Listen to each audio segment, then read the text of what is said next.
Hey guys, welcome back to another video. Today we're going to be looking at the 2017 Nissan Altima SV.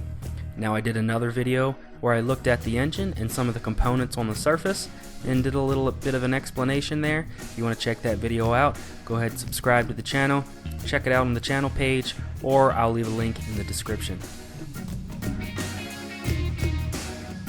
Before we get started, head down and hit that like button. Let's see if we can get about 10 likes for this video. I just want to personally thank some of my subscribers. Some of you guys are pretty awesome. Every time I put a new video out, you drop a like and you watch it. You get notified every time I put a new video out, which is pretty awesome. So if you're not subscribed, go ahead and hit that subscribe button, hit the bell notification to get notified of all the new videos I put out. I do a bunch of different style of videos, and if you want to check that out and what type of videos I do, head over to my channel page and check it out. So the new 2017 Nissan Altima has a pretty sleek looking style to it. You can tell, as with most of the newer vehicles, it's got quite a bit of chrome on it. Chrome around the windows and the door handles, which seems to be coming standard for a lot of the new vehicles.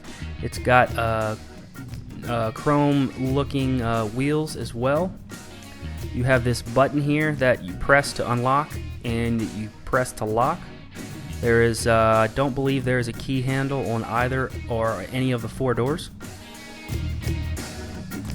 So before we get started on the inside, I'm just going to show you a couple of the outside features. Right there you can see the door handle was a pretty new looking feature. I'm not sure if it is on the 2016 model, but the 17 has the button where you press and unlock and lock the doors. So you see a pretty nice style to the body here. This is the SV package. The headlights definitely have a little bit more pointedness to them compared to the 2016 model.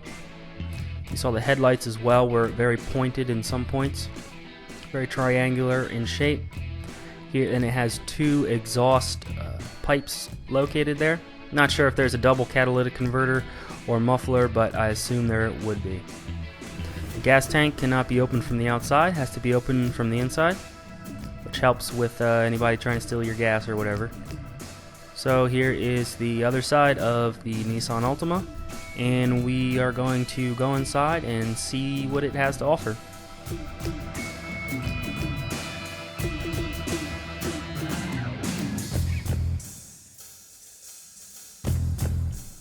So let's start her up, and as typical with most of the Nissan Altimas nowadays, you have the push button start. I believe this was even on Nissan Altimas 10 years ago or so. So pretty standard controls. On the bottom here you have the AC controls. You have the defrosts there on your left, the air circulation patterns on the right. Here in the middle you have the display. On off you have different modes, and then you have a dual control system for driver and passenger.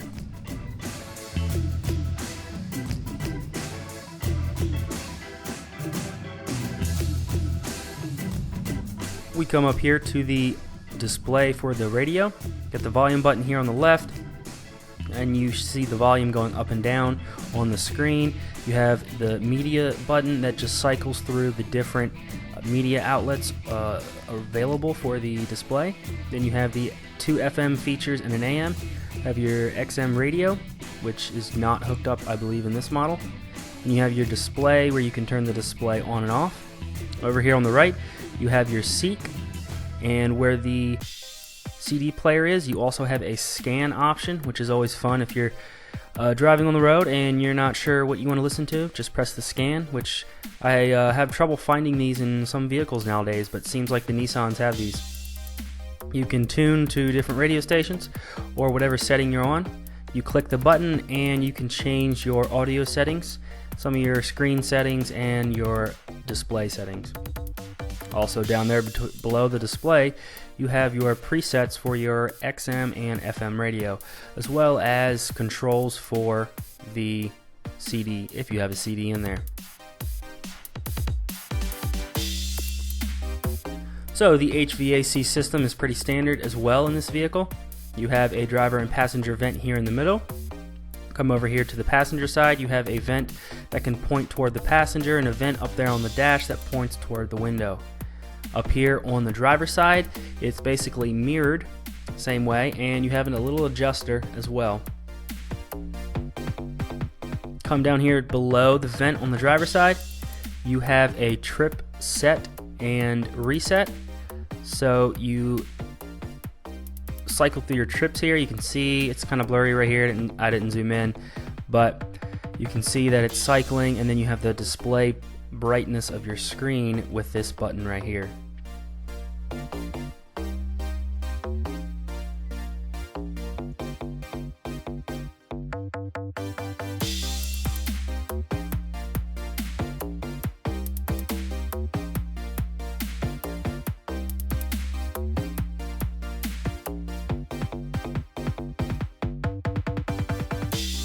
So now we come to the buttons below the display settings.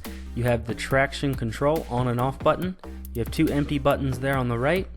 You can see the traction control button illuminates on the dashboard when you click it, and then you click it and it goes off.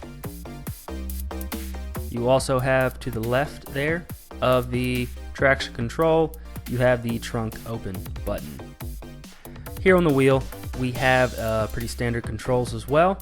You can go hands-free if you'd like, and be able to control the radio controls with your left hand, and use your right hand to adjust the cruise control settings.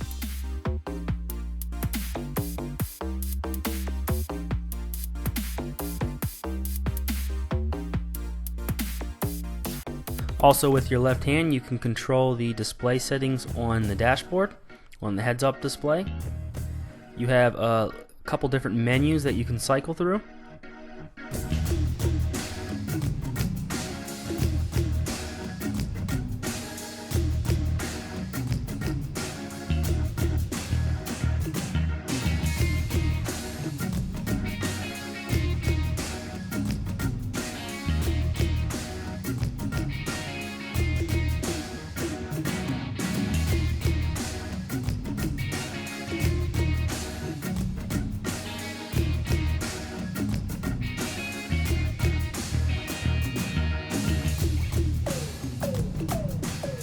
And we come here below the dashboard controls, and then we also have a little cubby hole here with a couple charging ports and your auxiliary cord connection right there on the left. There really is nothing up under here. You have quite a deep cubby hole down here. You can put your phone, keys, wallet, or anything and leave them in there without having somebody to be able to look in and see what you got in there. You also have another cubby hole right here, right before the armrest. And we open this up, look in here, we have another 12-volt outlet and another deep storage space. We also have two adjustments here. We have the upper and the lower storage space. So you have an upper one and a lower one. It actually seems that the upper one will take a little bit of the lower storage space away, just with the way how it is set up. So you also have two cup holders right here in the center console, as well as the driving stick. And then you have does not have an e-brake here. The e-brake is probably located there near your left foot, or it is a pull button. Yes, you can see it's located there on your left foot, the e-brake. So here is the steering wheel. You also have the controls for your mirrors on the left and right. You have another chrome accent here on the door handle with the open and close, very standard.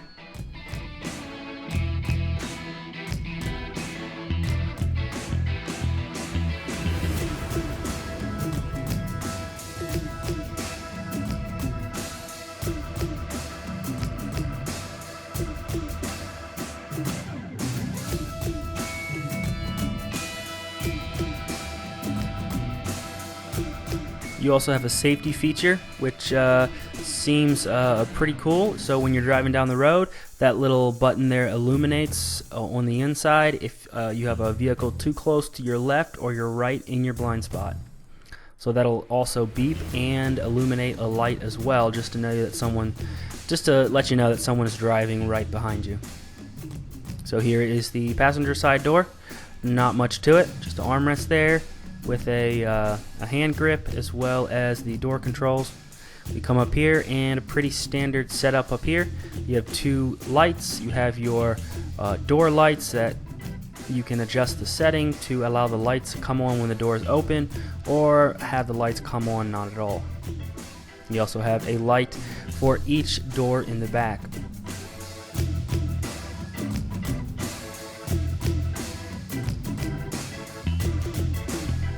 We'll take a look at the seats here. We'll zoom out and just give you guys a look at it. We have a couple seat adjustments. You have the lumbar adjustment, as well as the forwards and backwards, and an adjustment for the back. You see the nicely stitched design, as well as the material on the inside being a little different than the material on the outside.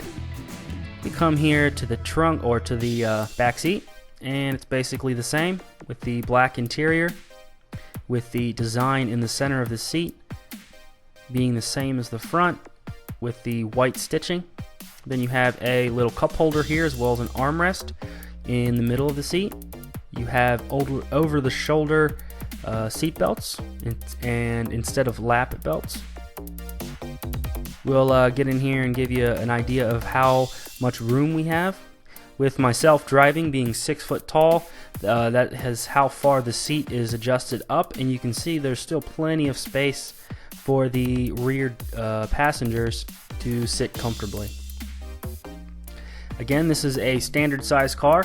The premium size car, the Maxima, probably has a little bit more room inside of it, as well as a little bit more bells and whistles compared to the Nissan Altima. The car below this, the model below this, would be the Nissan Sentra, which would be probably a little smaller than this, more compact. So let's take a look at the trunk. We see we have a pretty nice sized trunk given for the size sedan it is. You can store probably a couple suitcases in here very comfortably, as well as go on a small little trip with your family with this size trunk that they have. So you have a piece of carpet here dividing before you get to the floorboard, and underneath the floorboard we have the jack, as well as the spare tire. There's also another layer of protection right before you get to the spare tire.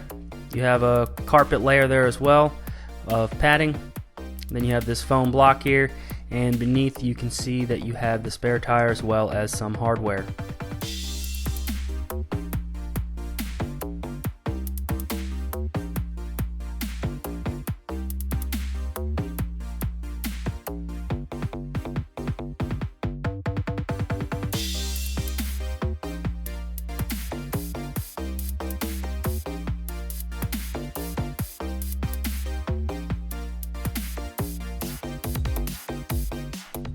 That pretty much wraps up the 2017 Nissan Altima review from front to back.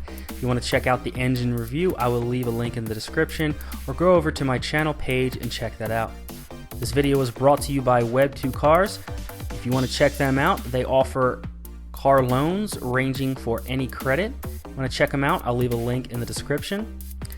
Head down, hit that like button, leave a comment, let me know what you think about this review, and go ahead down and subscribe to the channel. And thanks for watching.